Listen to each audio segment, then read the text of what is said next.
ముందుగా శ్యామలాంబ తల్లికి, నా గురువైనటువంటి బ్రహ్మర్షి సుభాష్ పత్రిజీ గారికి, నా తల్లిదండ్రులకు నాకు ప్రణామాలు తెలియజేసుకుంటూ ఆత్మబంధువులందరికీ ప్రణామాలు. నేను స్టార్ట్ చేస్తాం మన సిరీస్ 16 రాత్రులు. నేను 3 కథల వరకు చెప్పుకున్నాం. హేమప్రభుడు అనే ఒక రాజు, వినపడుతుందమ్మా? హేమప్రభుడు అనే రాజు, ఆయన స్త్రీ ద్వేషిగా ఉన్నతను ఒక చిత్రపటం చూసి ఆమె కావాలి అనుకొని ఆమె ఒక నాగకన్యం తెలిసి ఆమె దగ్గర తన స్నేహితుడు తీసుకొని బయలుదేరాడు. దీనిది స్నేహితుడిని, ఆమె చంద్రకళ. అక్కడికి వెళ్ళాక 16 ప్రశ్నలు, 16 కథలు వీళ్ళు అడుగుతారు. ఆమె దేనికైతే సమాధానం చెప్పలేకపోతుందో అప్పుడు రాజు ఆమెని వివాహం చేసుకోవచ్చు. నేను 3 కథలు చెప్పుకున్నా. ఒకటి గణపతి యొక్క మహత్యం చెప్పుకున్నా.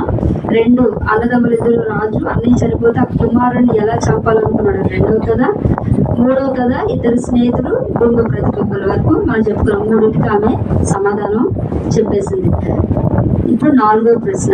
4వ రోజు చక్కగా రాజుగారు తన స్నేహితుడు వచ్చి కూర్చున్నారు. ఆమె చక్కగా తయారై వచ్చి కూర్చున్నది. దీనిది 4వ ప్రశ్న మొదలుపెట్టాడు. 4వ ప్రశ్న దీనిది మొదలుపెట్టాడు. ఒక రాజ్యంలో ఇంకో రాజ్యం దండెత్తి వచ్చి భీకర యుద్ధం జరిగింది. ఆ యుద్ధం జరుగుతున్నప్పుడు సర్వ సైన్యాధికారి ఆయన చాలా ప్రచండ యుద్ధం చేశాడు. భీకర యుద్ధం, మహాపరాక్రమవంతుడు అనమాట. ఆయన భీకర యుద్ధం చేసి అవతల రాజ్యం వాళ్ళని తరిమి కొట్టాడు. అవతల రాజ్యం వాళ్ళని తరిమి కొట్టినప్పుడు అక్కడ ఆ రాజ్యం యొక్క సైన్యాధికారిని చంపేశాడు. ఇతనికి కూడా ఎన్నో దెబ్బలు తగిలాయి. ఆ సైన్యాధికారిని చంపేశాడు. ఆ రాజ్యం వరకు కూడా వెళ్ళిపోయాడు ఇతను. అక్కడ మిగతా సైన్యం ఏం చేశారంటే, సైన్యాధికారి చనిపోయాడు, ఇతను వెనకబడ్డారు.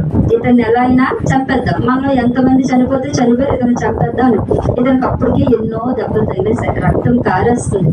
గుర్రం ఎక్కి వెళ్తున్నాడు. ఆ గుర్రం మీద ఎటు వెళ్తాడు అతను కూడా తెలియదు. గుర్రం మీద ముందుకి పడిపోయాడు.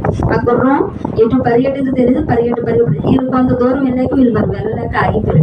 ఈ గుర్రం మాత్రం వెళ్ళి అలా ఒక చిన్న గ్రామం విలేజ్ లోకి వెళ్ళిపోయి అక్కడ ఆగింది.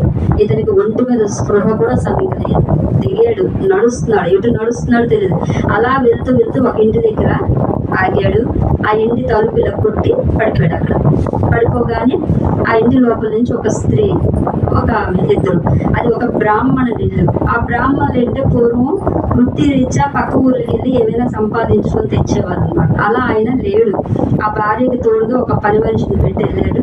ఆమె సువర్ణమాల, పేరుకు తగ్గట్టుగానే మహా సౌందర్య రాశి. ఎంత సౌందర్య రాశి అంత మంచి మనసు ఉన్నాడు అనమాట. ఈ రక్తపు మడుగుల్లో పడి ఉన్న వ్యక్తిని చూసి జారి పడ్డది. అయ్యో, మహావీరుల్లా ఉన్నాడు, యుద్ధం అయినట్టుంది, కవచం కూడా ఉంది, ఎంత యుద్ధం చేశాడు, ఇంత రక్తం వచ్చింది అని చెప్పి. అది రాత్రి, ఎవరూ లేరు, వాళ్ళిద్దరే, పని అమ్మాయి ఆవిడ. అతన్ని ఎలాగోలా లాక్కొని ఇంట్లోకి తీసుకెళ్ళి మంచం మీద పడుకోబెట్టి ఆ కవచం అంతా కవచం వెనక్కుంటాయి గుళ్ళాలన్నీ, అవన్నీ తీసి వేడి నీళ్ళు పెట్టి ఒళ్ళంతా తుడిచి పసుపు నూనె ఆ దెబ్బల మీద రాశారు. అన్ని కత్తిగా అట్లు రాసి ఇంట్లో ఉన్న చిన్న వైద్యం చేశారు. రాత్రి వైద్యుడు కూడా దొరకడగా చిన్న ఊరు, ఆ చిన్న మందుకి దెబ్బలకు మందు రాశారు. తెల్లవారింది, కొద్ది పాలు పట్టారు అతనికి. తెల్లవారింది, వైద్యుని తీసుకొచ్చి చూపించారు. వైద్యుడు కూడా చాలా పెద్ద యుద్ధం జరిగినట్టుందమ్మా, ఇన్ని దెబ్బలు తగిలాయని చెప్పి ఆయన దగ్గర ఉన్న మందులు కొన్ని ఇచ్చేసి వెళ్ళాడు. అలా ఇరుగు పొరుగు చుట్టుపక్కల కూడా ఎవరో వ్యక్తి దెబ్బలు తగిలాయి, ఆమె ఆదరించిందని అందరికీ తెలుసు. రోజు ఆయనకి ఆహారం పెట్టి టైం కానీ ఇచ్చి మందులు రాస్తూ చేశారు. అలా ఒక వారం 10 రోజులు కొద్దిగా తేరుకున్నాడు, లెగిసి కూర్చున్నాడు.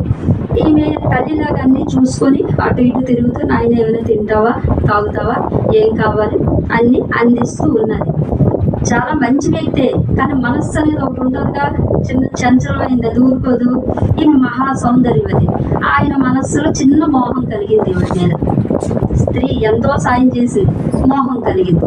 అడిగాడు, నాకు నువ్వు నచ్చావు, నీ పొందు కావాలనుకుంటున్నాను అంటే ఆమె ఆగ్రహించింది. నీ బుద్ధి నీకు లేదు, ఆ రోజు నేను ఆదరించకపోతే నీ ప్రాణం అక్కడే పోదు. నేను తల్లిలాగా ఆదరించి తీసుకొచ్చి ఈరోజు నీ ప్రాణాలు కాపాడాను. నువ్వు ఎంత సౌందర్యవంతుడు అవని, ఎంత రాజు దగ్గర నీ దగ్గర ఎంత డబ్బు ఉంది, నేను అలాంటి వాటికి పడను. తల్లిగా నేను చూశాను, నువ్వు నా బిడ్డడు అనుకున్నాను కాబట్టి ఇంత సేవ చేశా, మానవత్వంతో చేశా, మనిషిగా చూసా. నువ్వు ఎంత ఇదని నేను చూడలేదు, మనిషిగా చూసి సాయం చేశాను. అక్కడే నేను ఎప్పుడైనా మనస్సు చంచలం అయితే బుద్ధి అనేది చెప్తుంది, దాన్ని పసిగట్టే జ్ఞానం మనకు ఉండాలి. వెంటనే బుద్ధి అది తప్పు అని చెప్పినప్పుడు దాన్ని పసిగట్టే జ్ఞానం వాడికి ఉన్నది. తిట్టగానే వాడు ఏం చేయలేదు, వెంటనే తెలుసుకున్నాడు, నిజమే కదా, ఇంత సాయం చేసింది తల్లిలా చేసిన ఆవిడ మీద నాకేంటి ఇలాంటి ఆలోచన వచ్చింది, తప్పు అని అనుకొని వెంటనే కాళ్ళు పట్టుకొని క్షమాపణ అడిగాడు. అమ్మ ఎంత తప్పు చేశాను, నువ్వు ఆదరించకపోతే తెలిసి. మరి ఇంకొకసారి మనస్సులో అలాంటి వ్యామోహం వచ్చాక ఎదురుగా ఉండలేరు, చూడలేరు, ఉండలేము కూడా. వెంటనే అతను నేను ఇక్కడి నుంచి వెళ్ళిపోతాను తల్లి, అపరాధం ఎప్పుడు వచ్చిందో అలాంటి చోట ఉండకూడదు, నేను వెళ్ళిపోతానని చెప్పి ఆయన కొద్దిగా ఇంకా అనారోగ్యం ఉన్నా అక్కడి నుంచి వెళ్ళిపోయాడు. ఆయన వెళ్ళిపోయాడు, ఇప్పుడు పనులు చేయాలి. ఆయన వెళ్ళిపోయిన ఒక 10 రోజులకి బ్రాహ్మణుడు వచ్చాడు ఇంటికి, సరుకులు తెచ్చాడు, పెట్టాడు, నది స్నానానికి వెళ్ళాడు, సూర్యావదనం చేయడానికి. వెళ్ళేసరికి కొంతమందికి ఏంటంటే అకారణంగా ఎదుటి మనుషులతో పరిచయం ఉండక్కర్లే, కానీ ఈర్ష్యాద్వేషాలు ఉన్నాయి. అలాగా ఊర్లో ఒక చాకరికి ఈవిడంటే నచ్చదంట. ఎందుకు, ఈవిడంత సౌందర్య రాసి అందరికి పెట్టే గుణం ఉండదు, అది లేని వాళ్ళకి ఈర్ష వస్తుంది. వాళ్ళతో ఏ గొడవ కూడా ఉండక్కర్లే, అది ఆ అమ్మాయి మంచిది అంటే చాలు వీళ్ళకి వచ్చేస్తుంది లోపల. అలా ఆవిడకి ఈర్ష, ఈవిడతో గొడవ లేకపోయినా ఊరందరూ ఎంతో మంచిది, అందమైంది, చక్కగా అందరినీ అది ఈవిడికి నచ్చింది. నచ్చక ఆ ఈర్ష పెంచుకొని లోపల ఆయన నదీ స్నానంకి వచ్చినప్పుడు పంతులు గారు వచ్చారా, ఎప్పుడు వచ్చారు అని అడిగితే ఇప్పుడంటే మీరు వెళ్ళాక చక్కగా ఒక ఆయన్ని మీ ఆవిడ తెచ్చుకొని ఉంచి పొల్లేసింది అంతే. ఈయన నేను లేనప్పుడు ఒక పురుషుడు వచ్చాడు ఇంటికి, నేను ఇంటికి వెళ్ళి అడిగాడు. ఒక ఆమె చెప్తుంది ఎలాంటి కారణం మీద వచ్చాడు, వెళ్ళే ఎంత చెప్పినా వెళ్ళలేదు, తీసుకెళ్ళి చంపేశాడు, కొట్టి చంపేశాడు, తీసుకెళ్ళి చంపేశాడు. చంపేస్తే ఆ ఊరు వాడంతా పంతులు గారు వాళ్ళ ఆవిడని చంపేస్తారు, చంపేస్తే స్ప్రెడ్. ఈ విషయం అక్కడి వరకే ఆ సైన్యాదేశం వరకు వెళ్ళేది. ఎంత ఏడ్చాడు, వచ్చాడు వెనక్కి, ఆ మేఘాల మీద వచ్చాడు. బుద్ధి జ్ఞానం లేదయ్యా నీకు, మహాసాధ్వి ఆవిడ, నేను అడిగినా కూడా ఆమె ఒప్పుకోలేదు, నా బుద్ధి వక్రించింది, అడిగాను అయినా ఆమె ఒప్పుకోలేదు. సాధ్వి, నా డబ్బుకి నా అందానికి కూడా లొంగలేదయ్యా, తల్లి లాంటిదయ్యి, వెంటనే నా బుద్ధి నేను సరి చేసుకున్నాను. మహాది నీ కొత్తనుకుంటూ వదిలేయచ్చు కదా, నేను తల్లిగా తీసుకెళ్ళి ఉంచుకుంటున్నా, తల్లిలా చూసుకుంటాను, ఎందుకు ఇంత పని చేసావు, ఒక్కసారైనా విచారిస్తే, ఎవరినైనా అడిగుంటేనే నీకు తెలుస్తుంది కదా అని చెప్పి నాన్న తిట్టాడు. అప్పుడు బ్రాహ్మణుడు ఆలోచించాడట, వెళ్ళిన వాడు వెనక్కి వచ్చాడు, ఎవరు రారు కదా నేనే అనేసి వచ్చి చెప్పాడు అని అంటే ఇందులో నిజం ఉంటుంది. అప్పుడు ఇరుగు పొరుగు వారు అప్పుడు అడిగాడని ముందే అడుగుంటే సమాధానం తెలుస్తుంటే ఆవేశంతో తీసుకెళ్ళి గబగబా చేసేసాడు కోపం. అప్పుడు బాధపడి ఇంకా నాకు ఈ జీవితం ఎందుకు, సన్యాసం తీసుకుంటా, కాశీ వెళ్ళిపోతానని చెప్పాడు. ఈయన నా వల్ల అంటే ఆమె ఆ రోజే నన్ను తోస్తుంటే బాగుండు, నేను ఇంకెక్కడో పడిపోయి ఉన్నా బాగుండు, ఈమె దగ్గరికి వచ్చి ఎంత దౌర్భాగ్య పని అయిపోయింది, నన్ను ఆదరించిన పాపానికి ఒక తల్లి చచ్చిపోయిందని ఈయన పొడుచుకొని చనిపోయాడు. భరించు, నా వల్ల ఇంత జరిగిందే అని మరణించాడు. అక్కడితో ఇది కథ అవి. ఈ పాపం ఎవరికి వెళ్తుంది పాపం అని దానికి చంద్రకళ చెప్పింది, బ్రాహ్మణుడికి వెళ్తుంది పాపం. ఎందుకు అని అంటే విచారణ చేయలేదు. ఫస్ట్ భార్య సంసారం చేసిన భార్య మీద ఒకటి వచ్చినప్పుడు అది నిజమా అబద్ధమా తెలుసుకోవాలి. ఆయన తెలుసుకోలేదు, ఆవేశం. ఎవరో ఒక చాకలి అక్కడ చెప్పిన మాట విని ఊరందరూ అంటున్నారని, ఊరందరూ చెప్పలేదు, ఒక చాకలి చెప్పింది అందరూ అనుకుంటున్నారు అని, కానీ ఒక మాట విని వచ్చి ఇచ్చేశారు. ఆయనైనా ప్రశ్నించాలిగా, ఎవరిని ప్రశ్నించకుండా ఆ స్త్రీని తీసుకెళ్లి శ్రీహత్య మహాపాప, అందులో బ్రాహ్మణ స్త్రీ. ఆయన సన్యాసం తీసుకొని కాశీకి వెళ్ళి మోక్షం దొరకదు. ఆమె ఎప్పుడో స్వర్గానికి వెళ్ళిపోయిన మహాసాధ్వి చనిపోయి, ఈయన కూడా బుద్ధి అంతరాత్మ చెప్పింది విని తల్లి కిందే మళ్ళీ స్వీకరించాడు ఆవిడ. ఈయనకి ఆ పాపం ఉండదు, ఆయనకి మాత్రమే ఆ పాపం చెందుతుందని ఈజీగా ఆన్సర్ చెప్పేసరికి రాజుగారికి మరి ఇంక మొహం దగ్గర ఇది ఈజీగా టకటకా చెప్పేస్తుంది. నా పరిస్థితి ఏంట్రా బాబు, ఆమె లేచి వెళ్ళిపోయింది. మరి ఈ రాజుగారు అంటారు, శ్రీ దీనిది ఏంట్రా ఇది, నువ్వు అడుగుతుంటే ఈజీగా చెప్పేస్తుంది, ఏం ప్రశ్నలు అడుగుతున్నావు, మన ఇద్దరికి దాస్యం తప్పేటట్లేదు, నాకు మరి ఇంత వివాహం జరిగేటట్టే లేదు అని అన్నారు. మీరు అధైర్యపడకండి రాజుగారు, ఇప్పటికి ఇంకా 4 అయ్యాయి, మాకు ఇంకా టైం ఉంది, నేను చూసుకుంటా అని చెప్పి మళ్ళీ తీసుకొని వెళ్ళి మందిరంకి వెళ్ళి మళ్ళీ రాత్రి ఈయన ఫోటో చూసుకోవడం, ఈయన చక్క పడుకోవడం, లెగడం, మళ్ళీ తర్వాత రోజు రావు. మళ్ళీ తర్వాత రోజు ఇద్దరు చక్కగా తయారయ్యి వచ్చి కూర్చున్నారు. ఆమె నిజంగా నిండుగా తయారయ్యి చక్కగా, ఇద్దరు సముద్రం, రాజు అంత అందం, ఆమె కూడా అంత అందం, చక్కగా తయారయ్యి వచ్చి మళ్ళీ కూర్చున్నారు. ఏం అడుగుతావు అడుగు వేసి మళ్ళీ ఆమె అసలు ఎంత ధైర్యంగా కూర్చొని అడుగుతావు, అడుగు ఈసారి ఏం అడుగుతావు. అప్పుడు మళ్ళీ అడగడం మొదలు పెట్టాడు. ఒక రాజ్యంలో ఒక రాజుడు రూపసింహుడు, అతను ఆయన 3 భార్యలు, 3 అందగత్తెలు, ఒకరిని మించి ఒకరు ఉన్నట్టు ఉంటారు. ఎవరిని చూసినా ఆరే బాగున్నారు అన్నట్టు ఉంటారు. అంత సౌందర్యం 3తోనే చాలా ఇష్టంగా ఉండేవాడు ఆయన. ఒకరు ఎక్కువ ఒకరు తక్కువ లేకుండా 3 ఒకే దగ్గర ఉంచి ఆ 3తో ఎప్పుడూ వెళ్తూ కూర్చొని చక్కగా మాట్లాడుకొని ఆనందంగా ఉంటాడు. ఒకరోజు వీళ్ళు మేడ మీద మంచం వేసుకున్నారు 3 చక్కగా, ఈయన ఒకటి వేసుకొని ఆరు బయట ఆ చెక్క పైన పడుకున్నప్పుడు మధ్యరాత్రిలో రాజుగారికి తెలివి వచ్చింది.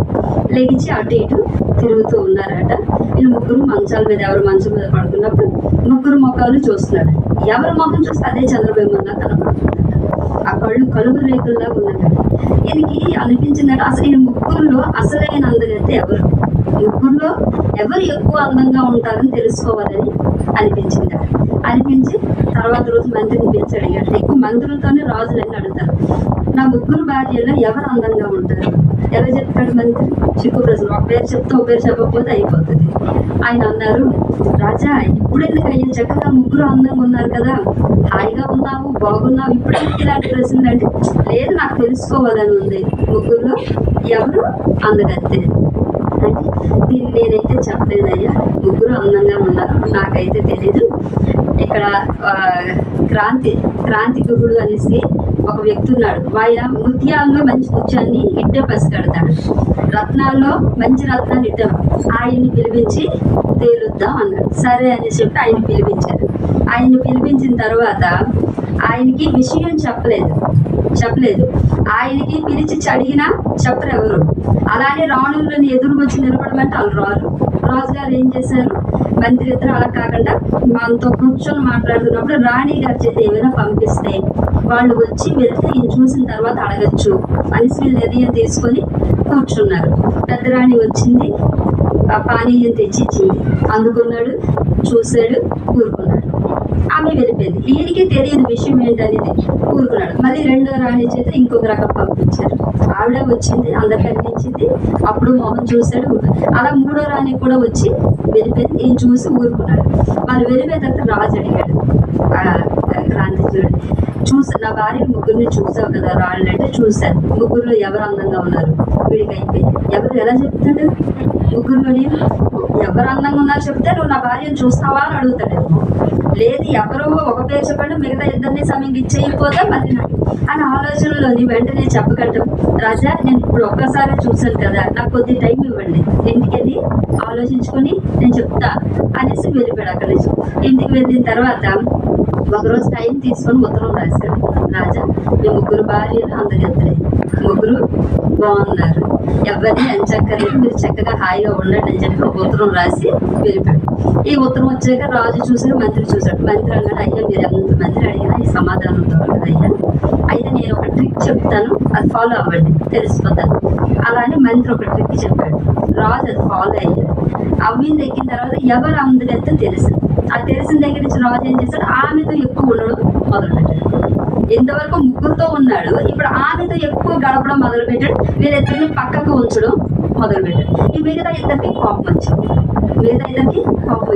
తనతోనే ఎక్కువ ఉంటున్నాడు, మనల్ని పట్టించుకోడు. ఆ కోపం ఎప్పుడైనా కోపం ఏముంది, రాను ద్వేషం అయింది. ఆ ద్వేషం కాస్త ఏంటయ్యింది, ఆ రాణికి విషయం పెట్టేస్తారు వీళ్ళిద్దరు. ఆమె మరణించింది. ఈ విషయం తెలియగానే రాజు ఏం చేశాడు, వీళ్ళిద్దరిని చెరసాలలో వేయిస్తాడు. ఎంత అందంగా సంతోషంగా ఉండేది కాస్త ఒక చిన్న ఆలోచన అక్కడదే, ఈ మరణించి వాళ్ళిద్దరు జైలుపాలి. ఇప్పుడు రాణి లేదు. అప్పుడు మంత్రి ఒక సాధారణ యువతను తెచ్చి వివాహం చేసి ఊరుకో ఇంకా ఇక్కడతోని అని చెప్పి అన్నాడు. అక్కడతో దీనిది కదాపి అసలు అందగత్తే ఎవరు అనేసి మంత్రి ఏంటి చెప్పాడు. అసలు అందగత్తే ఎవరు దేనికి చెప్పేస్తుందా ఈజీగా. మంత్రి ఏంటి చెప్పాడంటే, కాంతిచూడు వెళ్ళిపోయాడు కదా, వాడికి విడివిడిగా ఉత్తరాలు రాయించాడు.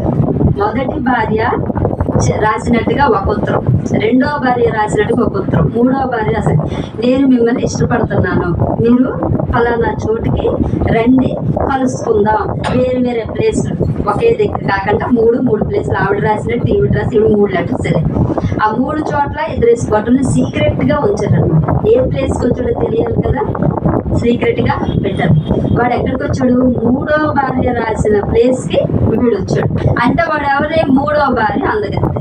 వాడు 3వ భార్య బాగుంది అని అక్కడికి వచ్చాడు అనమాట. వీళ్ళు అలా పసిగట్టి రాజుగారి మంత్రికి చెప్పాడనమాట, 3వ భార్య అందగత్తే.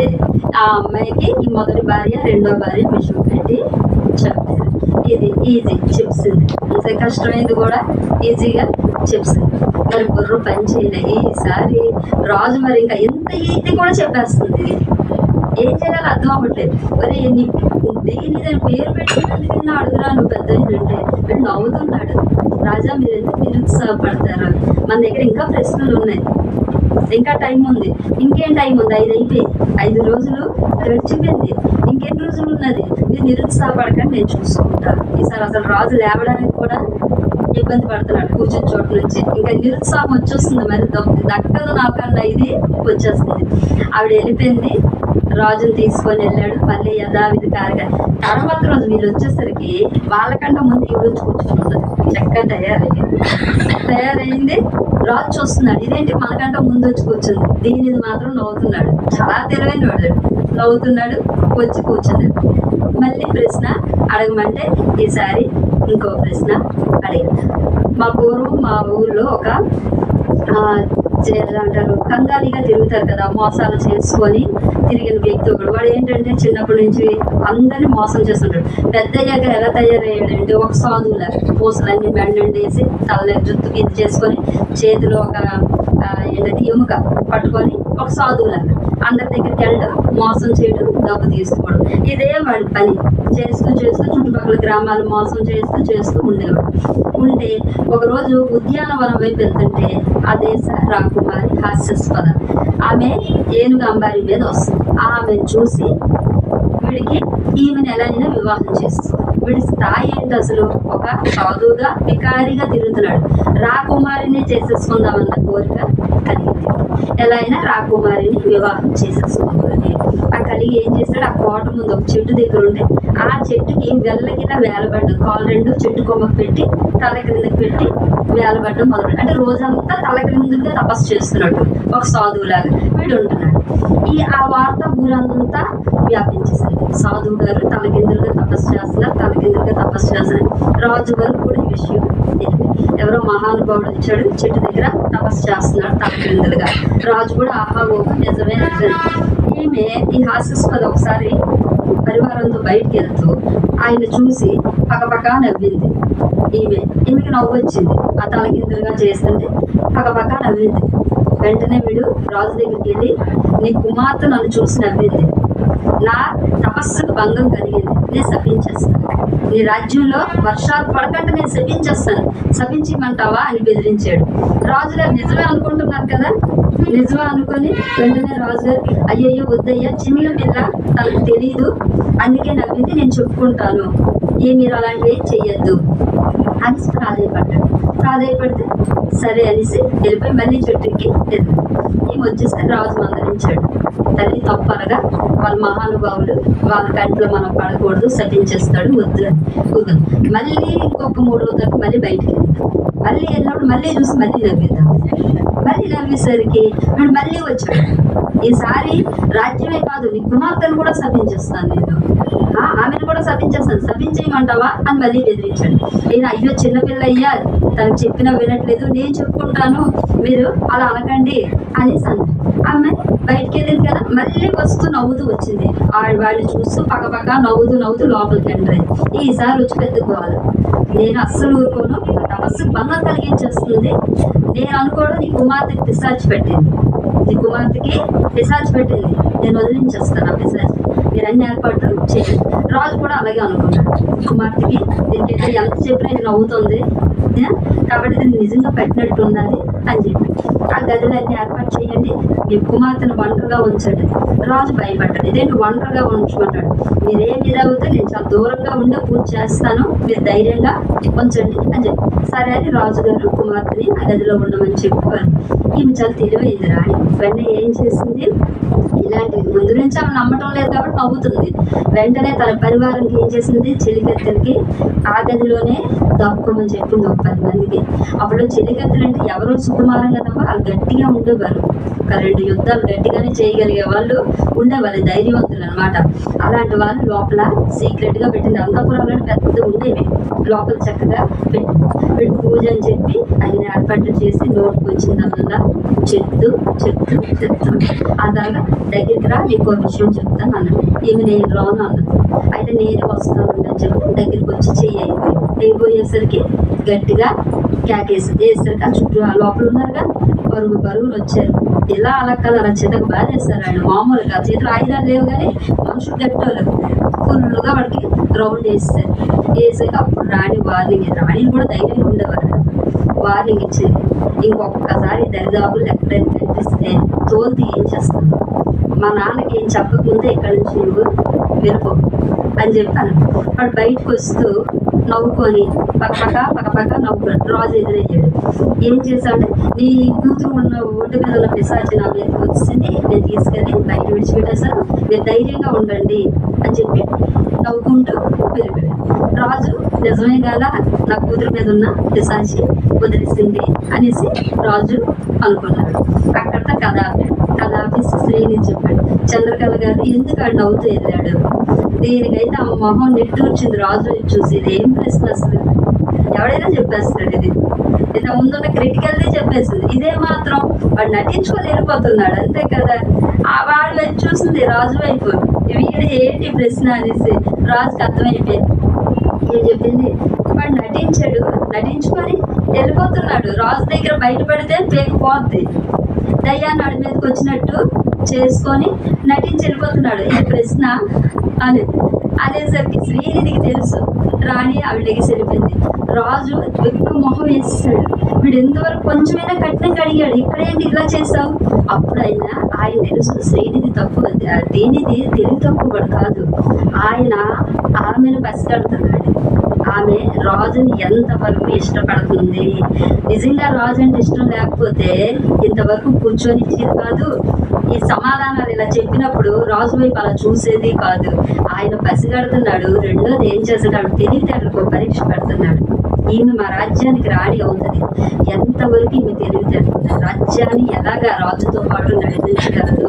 ఒక తెలివితేటలు ఉండబట్టి కష్టమే అడుగుతున్నాడు, మధ్యలో సులువు ఎందుకు అడుగుతున్నాడు అంటే ఆమె మనస్సులో ఎలా అయినా సరే ఓడిపోవాలి అని ఉంది, ఓడిపోవాలని ఉంది కాబట్టి తెలివైంది వేసినప్పుడు ఆయన ఇంత చిన్నది వేసినప్పుడు ఆవిడ మొహం చిన్నపుచ్చుకుంది. ఇదేంటి ఎంత చిన్నది వేస్తాడు, చెప్పేస్తుంది కదా ఈజీగాను, ఎక్కడవో నేను గెలిచేస్తానా అని అవన్నీ పసిగడుతున్నాడు రాజు. కథలు మనకే కానీ అక్కడ ఆయన చెప్తున్నవన్నీ ఆమె హావభావాలు పసిగడుతున్నాడు.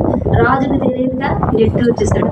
ఈ నవ్వుతూ రాజా ఆమె మీకే, తొందరపడకండి, నేను ధైర్యంగా ఉండండి అని చెప్పి తీసుకెళ్ళాడు. కానీ రాజు మరి ఆ రాత్రి నుంచి అసలు నిద్రలేదు. ఇంకా సులువైపోతుంది. వీడు ఇప్పటి వరకు ఏమో 4 కష్టమైనవి అడిగాడు, కానీ ఇక్కడ నుంచి అదే లేదు. వీడి దగ్గర ఏ ప్రశ్నలు ఉన్నాయో తెలియదు, ఎంత ఈజీగా చెప్పేస్తుంది, టకటకా చెప్పేస్తుంది. ఇంకేం గెలుస్తాం మనం. మరి వాడు రాత్రి పడుకోడు మానేశాడు, ఆ ఫోటో చూసుకొని కూర్చొని అలాగా ఉండిపోతున్నాడు. తర్వాత రోజు ఉదయం మరి కార్యక్రమం పెట్టలేదు, రాత్రి అంతా రాజు నిద్ర లేదు, ఉండిపోయాడు. ఉదయం రాజు కొంచెం రెస్ట్ తీసుకున్నాక సాయంత్రం పెట్టండి అని చెప్తే సాయంత్రం ఏర్పాటు చేస్తే సాయంత్రం వచ్చారు, ఇద్దరు కూర్చున్నారు, స్టార్ట్ చేశారు. ఆమె ఈ కథ చెప్తుంటే దీనిది కథ వింటుంది, ఆయన వైపు చూస్తుంది. రాజు వైపు. ఎన్నే చెప్పాక వారకంట చూసి వారకంట అంటే కూడా తెలియదు రాజు చిన్నప్పటి నుంచి. స్త్రీ సాంగత్యం లేక ఆవిడ చూస్తుంది, ఈయన చూస్తుందని కూడా పసిగట్టేసింది. ఇంకొకరికి తెలిసిపోతుంది ఆమె నన్ను ఇష్టపడుతుందని. ఈయన అది కూడా క్యాచ్ చేయలేకపోతున్నాడు. ఆవిడ చూస్తుంది, ఈయన పసిగడుతున్నాడు, దీన్ని పసిగట్టేస్తున్నాడు. ఈయన వెంటనే కథ చెప్తున్నాడు, ఆమెను అబ్జర్వ్ చేస్తున్నాడు. ఈసారి కథ మళ్ళీ మొదలు పెట్టాడు. ఆమె చెవి నుంచి చక్కగా వింటుంది, అటు చూస్తుంది. ఈసారి కథ మొదలు పెట్టాడు. ఒక వ్యాపారి చాలా డబ్బున్నాడు, కానీ అంటే అందం లేదనమాట అస్సలు. లేకపోతే ఒక పేద పిల్లని వివాహం చేయాలి. పేదింటి వాళ్ళు ఏంటి, డబ్బు ఉంది, పిల్ల సుఖపడుతుంది, అందం ఏముంది అలా నచ్చ చెప్పి చేసేస్తారు పిల్లలకి పెళ్ళిళ్ళు. అలా చెప్పి ఆ పిల్లకి పెళ్లి చేస్తారు. చక్కగా మంచి కుటుంబంలో పడ్డది ఆమె. అత్తమామలు కానీ ఎవరూ లేరు, ఒక్కడే. గోల్డ్ డబ్బు ఉన్నది, చక్కగా మంచి చీరలు నగలు అప్పటి వరకు ధరించినవన్నీ, 3 పూట్ల తిండి అన్ని బాగున్నాయి. ఇదంటే ఇష్టం లేకపోయినా ఇది చాలా చాలా బాగా చూసుకున్నాడు. ఆ చూసుకోవడం వల్ల కొద్దిగా బాగానే ఉండేది. కానీ ఇరుగు పొరుగు వాళ్ళు ఉంటారు, వీళ్ళు చాలు సంసారాలు చెడగొట్టేయడానికి. వాళ్ళు ఏం చేశారంటే కాకి ముగ్గు దొండపండులాగా వీడికి ఏంటి పిల్ల ఎంత డబ్బు లేకపోతే మాత్రం ఇచ్చి చేసేస్తారా ఈ మాటలు. ఇవి ఎప్పుడు చెవులోకి వెళ్తున్నాయో, పూర్తిగా ఇష్టపడి చేసుకోలేదు కదా, ఏదో తల్లిదండ్రులు ఇచ్చేసారు చేసుకో, అది లోపలికి వెళ్ళిపోతుంటే అది విషం అనుకుంటాం కదా, అది చెండాలు బుర్రలోకి వెళ్ళిందంటే. అది వెళ్తున్నప్పుడు మొదట కొద్దిగా ఇష్టపడేది కాదు, కానీ ఇప్పుడు రాను లోపలది పెరిగిపోయి ఆయన చూడడానికి కూడా నచ్చుకోవట్లేదు, ఇష్టపడట్లేదు. ఆయన దగ్గరికి వెళ్ళడానికి, మాట్లాడడానికి, చూడడానికి కూడా నచ్చుకోవట్లేదు. ఆయన మాత్రం ఈవిడంటే ఎంతో ప్రేమ, ఎంతో చక్కగా చూసుకుంటున్నాడు. చక్కగా మంచి నగలు కొంటున్నాడు, పట్లు తినడానికి మంచి జీవితం వచ్చింది. అయినా సరే ఈయన ఇష్టపడట్లేదు. ఇంకా అక్కడి నుంచి ఆ ద్వేషం ఎక్కడికి వెళ్ళిపోయింది, ఈయన వదిలేసి వెళ్ళిపోవాలి, నాకు వద్దదు. ఆ స్థితికి వెళ్ళిపోయింది, వదిలేసి వెళ్ళిపోవాలని. ఒకరోజు చెప్ప పెట్టకుండా ఇంట్లో నుంచి వెళ్ళిపోయింది ఆయన లేనప్పుడు. ఆ వెళ్తూ దారి తప్పింది. అప్పుడు అంతా నడక మార్గాలు, ఏ వెహికల్స్ మనకి ఆటోలు గట్రా ఏమి ఉండేవి కాదు కదా, ఏవో ఎడ్ల బండి అక్కడ దొరికితే అక్కడ లేకపోతే లేదు. ఆ నడిచి వెళ్తూ కొంచెం ఆ దారి తప్పి వెళ్ళినప్పుడు ఇంకో గ్రామంకి అక్కడ చీకటి పడింది. ఆ చీకటి పడినప్పుడు ఒక వ్యక్తి కనబడ్డాడు. మళ్ళీ చూశాడు, స్త్రీ ఒక్కరిది. ఎక్కడికి వెళ్తున్నావమ్మా, ఏంటి ఎక్కడి నుంచి వస్తున్నాను, ఇలా మాది ఫలానా గ్రామం, ఆ ఊరు వెళ్తున్నాను, దారి తప్పినట్టున్నాను, నాకు తెలియలేదండి. ఎలాగంటే పర్వాలేదు, రాత్రి మా ఇంట్లో ఉంటామా, ఉదయం నీకు పంపించేస్తాను. ఎలాగంటే మొదట ఆలోచించింది, కొంచెం మంచి మాట చెప్పాడు, నీకు ఏం ధైర్యపడకు, ఇలాగా నేను వింటాను. సరే అన్నాను. వెళ్ళి ఉంది. వాడు అర్ధరాత్రి వాడు బుద్ధి చూపించాడు, బలాత్కారం చేయడానికి ప్రయత్నించినప్పుడు పరిగెట్టినప్పుడు అప్పుడులోని ద్వారాలు మన ఏంటి సిమెంట్తో వేసినట్టే ఉండేవి, పెద్ద ద్వారాలు ఇంత ఉండేవి. అది తన్ని పడిపోయింది. ఆ పడిపోయేసరికి ఏమైంది, 2 బటన్ వేళ్ళు కూడా ఇరిగి. ఆ కేకలకి, ఆ పడిపోయేసరికి చుట్టుపక్కల వాళ్ళు వెంటనే అక్కడ లేచి వచ్చారు. ఏమైంది అనేసరికి వెంటనే ఇతను ఏం జరిగింది చెప్పకుండా, ఇలాగా పక్క ఊరు అమ్మాయి వచ్చింది, రాత్రికి బస్సు చేయమని చెప్పాను ఉన్నది, మరి ఏం చూసి భయపడిందో పరిగెడుతుందని అన్నాడు. అంతేగాని ఇదంతా వాడు ఇచ్చాడు. ఆమె కూడా బయటపడలేదు, ఏమనలేదు. ఎందుకు నేను ఇలా భర్తను వదిలేసి వచ్చా, ఇతను ఇలా చేశాడంటే ఏమంటే తిడతారు అందరూ. విషయం చెప్పలేదు. చెప్పకంటే ఏం చూసి భయపడేయటం అంటే ఏమో తెలియదు, ఏదో చూశాను, భయం వేసింది, పడిపోయాను. ఆ 2 బొటన వేళ్ళు గోల్డ్ ఎత్తేసి ఆ రక్తం కారుతుంటే వాళ్ళందరూ శుభ్రం చేసి ఆ రాత్రి అక్కడే కూర్చొని తెల్లవారు బండి కట్టి వాళ్ళ అమ్మగారింటికి పంపించారు. వాళ్ళ అమ్మగారు వాళ్ళు కూడా మామూలు దెబ్బలేదో తగిలే వచ్చి భర్త దగ్గర నుంచి వచ్చింది అనుకుంటున్నారు, కానీ ఇలా వదిలేసి వచ్చిందని నాకే తెలియదు. కొన్ని రోజులు ఉన్నది, ఆ దెబ్బలు నెమ్మదిగా టైం పడుతుంది మానడానికి. కొన్ని రోజులు ఉన్నది, తల్లిదండ్రులకు అప్పుడే ఏంటి ఇది వెళ్ళట్లేదు, ఇక్కడే ఉంటుంది, ఏమైనా అడిగినా చెప్పదు, ఏమైనా అయ్యిందా అంటే ఏం లేదు బాగుంది అంటుంది, వెళ్ళడానికి ఇష్టపడదు అనేసి అది కొద్దిగా. ఆ తర్వాత పుట్టింట్లో ఆదరణ తగ్గింది. ఈ మొదట్లో చూసినంత ఇది ఉండేది కాదు, ఇదేంటి ఇంట్లో ఉండిపోయినట్టు ఉంది అని చెప్పి పెద్దగా పట్టించుకోవడం మానేశారు. ఇంకా అలా చూస్తుంది, తల్లిదండ్రులు కూడా పెద్దగా ఆదరించట్లేదు, ఉండబుద్ధి వేయట్లేదు. ఇంక వెళ్ళిపోదాం నా భర్త దగ్గరికి, ఎందుకు ఇక్కడ ఆదరణ లేనిది అనేసి అప్పుడు ఆలోచన వచ్చింది. ఆయన దగ్గరికి వెళ్ళిపోతే ఆయన బాగానే చూసుకుంటాడు కదా అని ఆలోచన వచ్చి వెళ్దాం అనుకున్నప్పుడు మసూచి వచ్చింది. వచ్చి నిండా కురుపులు బొబ్బులు అన్నీ వచ్చేసిన తర్వాత అది తగ్గడానికి చాలా టైం పట్టేది. అవి తగ్గిన మచ్చలు ఉండిపోయి, ఈవిడికి కూడా ముఖం నిండా ఒంటి నిండా మచ్చలు ఉండిపోయిన తర్వాత తగ్గిన తర్వాత తండ్రిని అడిగింది, నన్ను దేబెట్టియండి ఉండిపోతానండి, రేపు తీసుకెళ్తాను, నేను వాళ్ళు పనులు పట్టించుకోవాలి. మరి ఇంకెందుకని మళ్ళీ ఇక్కడ కూడా చెప్ప పెట్టకుండా భర్త దగ్గర బయలుదేరి బట్టలు సర్దుకొని వెళ్ళిపోయింది. అలా కాలినడక ఒక 2-3 రోజులు నడిచి వెళ్ళింది. ఆ కరెక్ట్గా ఇంటి దగ్గర తెలిసి ద్వారం కొట్టి స్పృహ తప్పి పడిపోయింది. పడిపోయేసరికి ఆ వ్యక్తి వచ్చి తలుపు తీసారు భర్త. చూడగానే ఈవంటే ఎంతో ప్రేమ పాపం. వెళ్ళినా ఏదో ఒక రోజు మనసు మార్చుకుని వస్తుందని చూస్తున్నాడు ఆయన. ఏ గొడవ చక్కగా వెంటనే ఎత్తుకొని లోపలికి తీసుకెళ్ళాడు, నీళ్లు పెట్టాడు, కొద్దిగా పాలు ఇచ్చాడు, కూర్చోబెట్టాడు. ఒళ్ళంతా దుమ్ము ధూళి అలసిపోయి ఉన్నది. ముఖం గట్ట తుడిచాడు, నీళ్ళు తెచ్చాడు, ఒళ్ళంతా చక్కగా గుడ్డ పెట్టి తుడిచి శుభ్రం చేసి అన్ని చేసి ఆ కాళ్ళు పాదాలు తుడుద్దామని వెళ్ళి ఆ బొటన వేలు 2 ఇలా పట్టుకోగానే ఆమె మరణించింది. బొటన వేలు ఇలా పట్టుకోగానే మరణించింది. ఆమె మరణించేసరికి ఈయన మరణించాడు. వెంటనే అక్కడ దీన్ని అడిగాడు, ఎందుకు బొటన వేలు పట్టుకోగానే ఆమె మరణించింది? ఎందుకు మరణించింది అంటే, ఒకటి భర్తని కాదని వెళ్ళింది. అక్కడ జరిగింది ఆమె ఎవరికి చెప్పలేదు, కానీ లోపల ఉండిపోయింది. ఎప్పుడైనా ఎక్కడైనా ఏదైనా అనుకోకుండా జీవితాంతం లోపల ఉండిపోతుంది. ఈ రోజు తిరిగి వచ్చినా అంతే చక్కగా స్వీకరించింది. నేను చెప్పలేదు కానీ స్వీకరించాడు. అది ఎప్పుడైతే ఆ కాలు మీద వైకల్యం ఉన్నదాని మీద వేసారో, ఏ వైకల్యం అయితే అసహించుకోలేదు, ఆయన అది కూడా అసహించుకోకుండా భార్యను పట్టుకొని ఉన్నాడో, తప్పు చేశాను ఎప్పుడు అది వచ్చిందో లోపలికి ప్రాణాలు విడిచిపెట్టేస్తాను. భార్య అంటే అంత పిచ్చి. ఆమె లేకపోయేసరికి ఆయన కూడా ప్రాణాలు విడిచిపెట్టారు. సింపుల్గా ఈజీగా చెప్పేసరికి రాజుకి బ్రెయిన్ పని చేయలేదు. మనకి 7 కథలు అయ్యాయి. తరువాయి భాగం స్వీట్ రేపు జైగు అంటే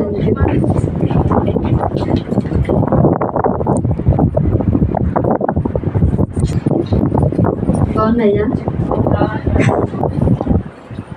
16 కథలకి 7 అయ్యాయి.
చెప్తుంటారు తెలుసు కదా, అది కదా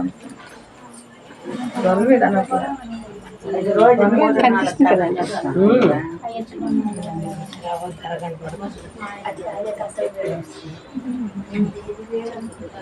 మీది ఒకటో తేదీ కదా,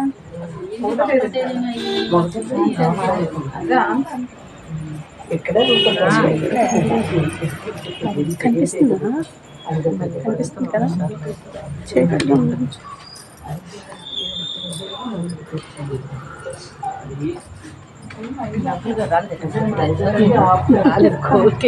లలితకి వెళ్ళిపోయింటారు కొంచెం. మాస్టర్ అక్కడ కూర్చున్నారు.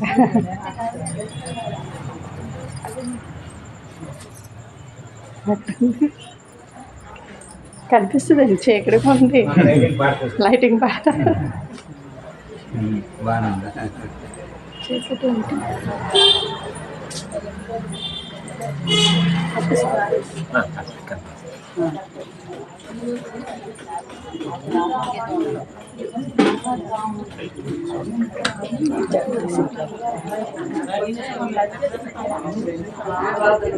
కనిపిస్తున్నారా సార్?